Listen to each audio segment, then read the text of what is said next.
ako ng flour na noodles. Ito ako ng noodles. Pasta. Itlog, all-purpose, at saka wala akong yeast. Cooking powder lang gamit ko. Tapos sugar, little oil, little salt. Yun lang. Tapos gagawin siyang chicken noodles.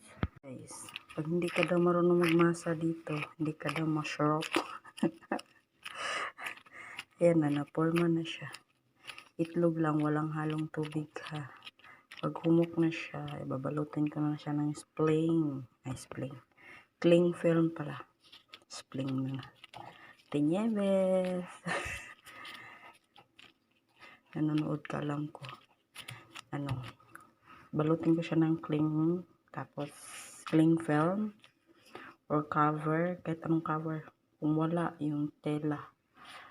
Tapos, papainitan ko siya kaunti. Tapos, i-massage ko na naman siya. Gamitan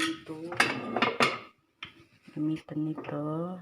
And then, slicing ko na siya. Gagawin noodles. Paano siya lumaki na.